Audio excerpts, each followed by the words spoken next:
Hi, I'm Maggie Smith. I'm Brian Smith, Brian Jabas Smith.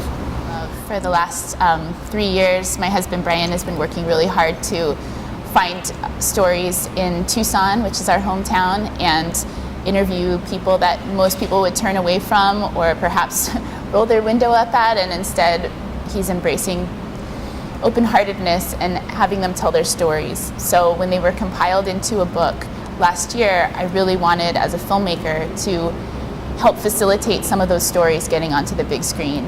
So yes, Brian let me pick 5 of the stories that I felt were most lent themselves best to cinema, and we asked permission and were able to follow those people each for a day and then make a short documentary based on the column. So. I wouldn't call it a labor of love, actually, because this is my life, and I started doing these stories out of necessity because I had to find something to write, and I had to tell stories of people who were either hurting or not doing well or were generally overlooked in society. So. Well, the column itself gives a lot of humanity, but I think also just people telling stories in their own words just generates empathy. When you actually can see a person telling their own story in their own words, there's really no way not to feel some kind of compassion for them.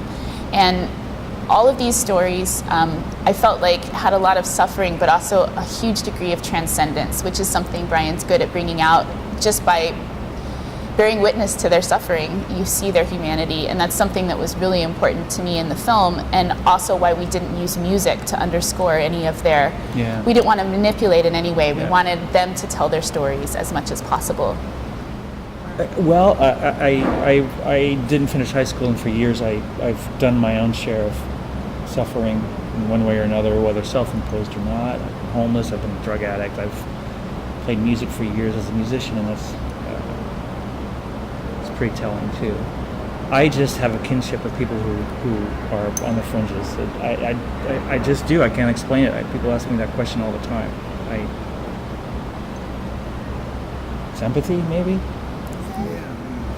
I actually sort of ended up falling in love with all of them because they all opened up and trusted us with such personal information, and they all went to a place that was so real and true that you have to admire that. I mean, that bravery and honesty of having a camera in your face, a Panavision camera no less, with a big hook above it, and still going there and showing up. And it's remarkable. It's remarkable. It's really difficult enough getting people to tell their stories, but once you turn a camera on, people tend to shut up. As a writer, I documented these people for a long time. It took a long time to earn their trust just to tell their stories, but we happened, by some miraculous fluke, wound up with 5 people who had a lot of charisma. Mm-hmm. And as soon as the camera started rolling, they just came to life. We whittled down to the director for the film kept the stories to the basics, telling as much with as few words as possible. I think that there are greater narrative arcs to all of the stories, but what I tried to get was something that I think the column does well. I tried to mirror just trying to get to the essence of the person, just a moment where we know it's unflinchingly them, something that moved them or shaped them so much that was the thing that if someone had 5 minutes to lend this person, if you knew this about them, you would love them too. I mean, when I do these columns, I do a lot of background checking to make sure the stories are on the level and make sure I'm not writing about child molesters and that sort of thing. But it's journalism too, on one hand. And like his story, he's basically telling the truth in the book, and then on film he tried to pull a couple of fast ones with, I mean, thanks to the modern world, they're all on Facebook, but they all came to see the premiere of the film, which was amazing. They brought, we did them as VIPs. They all brought a row of people, and we saw it on the big screen in Tucson, and it was the best time we'll probably ever see the film, was debuting it with all of them in the audience. There was just something so amazing, and some of them were crying, some of them were whooping, everyone was clapping for each other. It was the most beautiful thing. It was like, okay, the reason this film has been made has been justified right now, Yeah, and it's like what my publisher, the book came out on a UK publisher, and my UK publisher said the reason we want to put these stories out is because this isn't just a regional book of regional stories. These are really American stories, like people suffering and people just working really hard just to get by in Trump's America. This is more about America, and that's what the film brings out.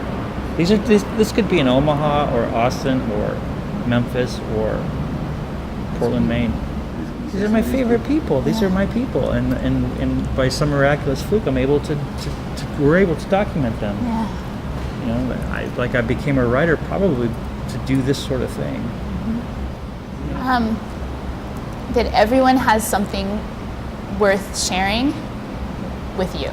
Even if you're a completely different person from a different walk of life, everyone has learned something super valuable. And if you just take the time to stop and listen and open your heart, you're gonna receive all this rich knowledge, and it will be filled with suffering, and you'll have to experience a lot of emotions, but it will change your life for the better. It's about compassion and empathy. It's about noticing the things that are easily overlooked. And I've always written about people who are easily overlooked. And somehow it's started to snowball, and I'm really grateful because these people need some attention too, man. We are hoping to get it to be a series, like a streaming series, because it's more egalitarian. Everyone can kind of get on streaming and see it. And just to continue, I mean, Brian's already done 3.5 years of work and continues every other week to write columns. So there are plenty of people that are willing and for us to be able to capture. So we hope to do, a series of probably 4 individuals per episode. And this is sort of our pilot. For me, it's earning the trust of the subjects. Sometimes it takes a long time to earn their trust, to get people to open up and tell their stories. Sometimes it takes days. Sometimes it doesn't happen. Or sometimes I interview somebody and I hear their stories and I start doing background research, and I've discovered that they weren't being on the level, or one guy was a child molester, and he fooled me. I fell in love with this guy, and I was telling a story, and it turns out he was a child molester. And that kind of stuff is really difficult. I think the hardest part of my job is maintaining a really open-hearted, trustworthy space for people to tell their stories, and a calm environment, make them facilitate that trust and have that one-on-one, while I'm also dealing with the crew, making sure that everything's really getting captured, the sound's really working. Like, there's a lot of, as you know, on film sets, unnatural occurrences like cut. Well, you can't cut when someone's just telling you about they're being raped when they were a kid. It's like, no, there's no second take. Like, we have to, so in that case, we just roll straight through it, which sometimes the crew doesn't really like, but we can't have time to stop and relight someone because their face is like slightly in shadow or whatever. I mean, it would totally wreck the verisimilitude of the film. So We're shooting a part 2. We're shooting a part 2. Starting beginning of July, and there's another book coming. Yes. Another collection of essays coming. Mm-hmm. And we have the same cinematographer. We're really lucky to have Tim Gillis, who's an amazing cinematographer and really has a humanity and compassion, and I've known him since I was 18. He's like my brother, so we have a great working dynamic without having to speak, which is really important on this kind of set. And he's going to come out in July for 10 days, and we'll do it again. So that's what we're up to.